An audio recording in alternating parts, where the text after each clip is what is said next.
Okay, good morning students. In the last class, I was dealing on the topic the sense of collective belonging. And under this, we were dealing on what are the factors that contributed to spread nationalism in India. और हम लोग देख चुका है कौन सा factor है India में नेशनलिज्म स्प्रेड करने के लिए मदद किया है. And I have come across that most of you are finding difficult to understand in English. So I'll be trying to explain you in Hindi. So हम लोग few points recollect करेंगे कि कौन सा फैक्टर से इंडिया में nationalism spread करने के लिए मदद किया है. Number 1, united struggle. And number 2, that is history and fiction. Number 3, folklore and songs. And number 5,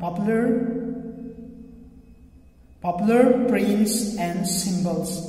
These all factors played an important role in spreading nationalism in India. And today we are going to deal in detail. और हम लोग आज detail में देखेंगे कि ये सारा factors कैसे मदद किया है इंडिया में नेशनलिज्म स्प्रेड करने के लिए.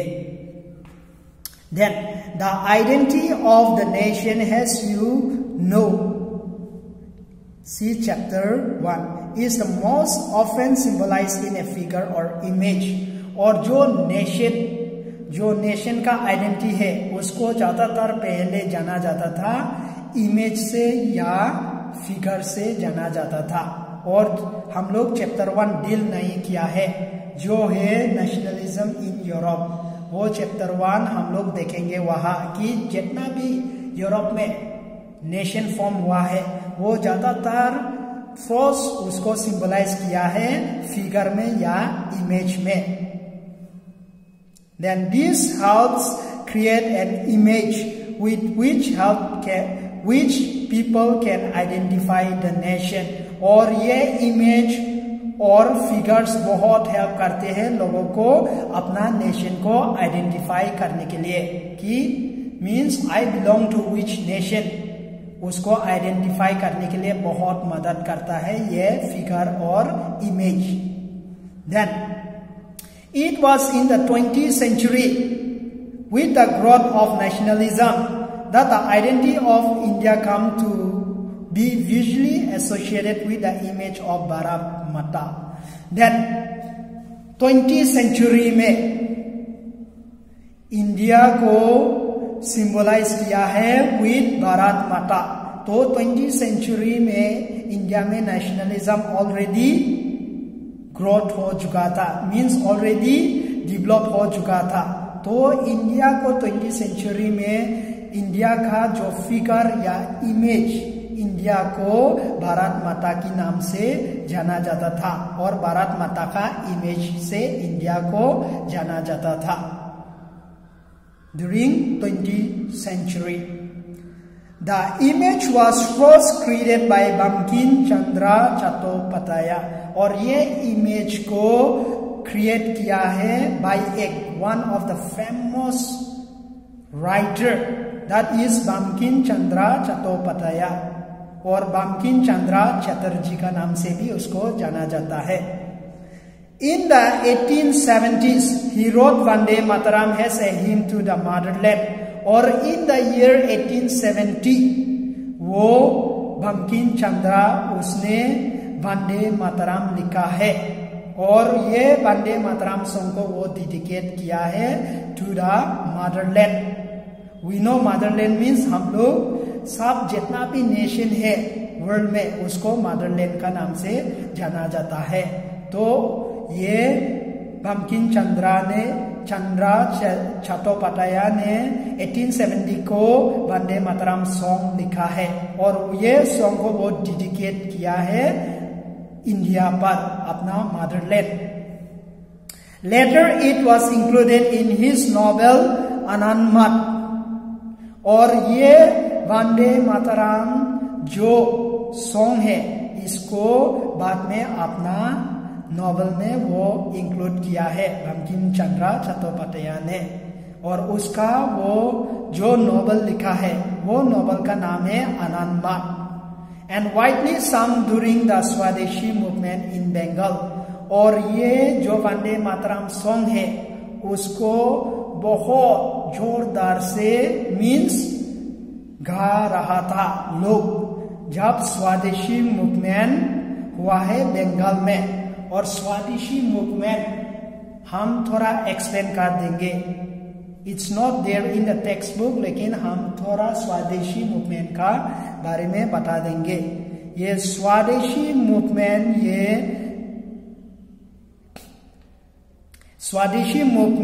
ये ऑकर्ड हुआ है बंगाल में, और ये took place या हैपन हुआ है बंगाल में इन द ईयर 1905, और ये one of the famous movement माना जाता है। और ये मूवमेंट क्यों लॉन्च हुआ है बंगाल में? द मेन रीजन इज, पहले जो बंगाल है ये बहुत बड़ा टेरिटोरी था। It covers the present state of Bangladesh, Assam, Bihar, Jharkhand, Orissa, West Bengal. ये पूरा एक ही नाम से जाना जाता था, बंगाल। लेकिन जब ब्रिटिश लोगों ने इंडिया को कैप्चर किया है तो ये जो बंगाल बहुत बड़ा है उसको ब्रिटिश लोगों ने ये बोल के बंगाल को डिवाइड कर दिया था कि एडमिनिस्ट्रेशन रन करने के लिए बहुत दिक्कत आ रहा है, तो बंगाल को दो भाग में उन लोगों ने डिवाइड कर दिया है। That is East Bengal and West Bengal. East Bengal is the present part of Bangladesh, तो इसको ब्रिटिश लोगों ने डिवाइड कर दिया था ऐसा 1905 में। तो उसका खिलाफ बहुत विरोध किया है बंगाल में, ईस्ट बंगाल में और वेस्ट बंगाल का लोग विरोध किया है। तो उस मूवमेंट को स्वदेशी मूवमेंट का नाम से जाना जाता है। और जब ये मूवमेंट लॉन्च हुआ है उसी टाइम ये फेमस सॉन्ग वंदे मातरम जो बंकिम चंद्र चट्टोपाध्याय ने लिखा है, ये ड्यूरिंग दिस मूवमेंट ये सॉन्ग बहुत पॉपुलर हो गया है और इसको बहुत जोरदार से लोग गा के प्रोटेस्ट कर रहा था बंगाल में। Moved by the Swadeshi movement, Abhindranath Tagore painted his famous image of Bharat Mata। तो ये स्वदेशी मूवमेंट से इन्फ्लुएंस होके एक one of the greatest writer, और उसका नाम है अभिंद्रनाथ टैगोर, उसने एक इमेज को पेंटिंग किया है और वो भारत माता का इमेज को पेंटिंग किया है। ये इमेज को पेंटिंग किया है अभिंद्रनाथ Tagore. In this painting, Bharat Mata is portrayed as a ascetic figure, और ये पेंटिंग में भारत माता को ascetic figure में दिखाया गया है। Ascetic means well disciplined और spiritual life जी रहा है। She is calm, और भारत माता बहुत शांत है। Compose means बहुत शांत, और बहुत means spiritual life, divine and spiritual है। भारत माता को ऐसा दिखाया गया है इस इमेज में कि भारत माता बहुत शान है, वेल डिसिप्लिन है और बहुत पावरफुल है, ऐसा दिखाया गया है। और उसको पेंटिंग किया है अभिंद्रनाथ टैगोर ने। That in subsequent years, the image of Bharat Mata acquired many different forms। और इन द फॉलोइंग ईयर्स, धीरे धीरे in the following years Bharat माता का इमेज अलग अलग तरह का इमेज फॉर्म्स में और शेप में मीन्स क्रिएट होने लगा है। अलग स्टेट में अलग भारत माता का इमेज बनाने लगा है। That has it circulated in popular prints and was painted by different artists। और क्यों भारत माता का इमेज डिफरेंट शेप साइज लेने लगा है? क्योंकि अलग अलग आर्टिस्ट और पेंटर लोगों ने उसको क्रिएट करने लगा है या ड्राइंग करने लगा है और पेंटिंग करने लगा है। इसलिए भारत माता का इमेज अलग शेप और साइज लेने लगा है डिफरेंट रीजन्स में, इंडिया में। Then devotion to this mother figure came to be seen as an evidence of one nationalism। और ऐसे माना जाता था during that century that जो भी भारत माता को मीन्स मानता है तो वो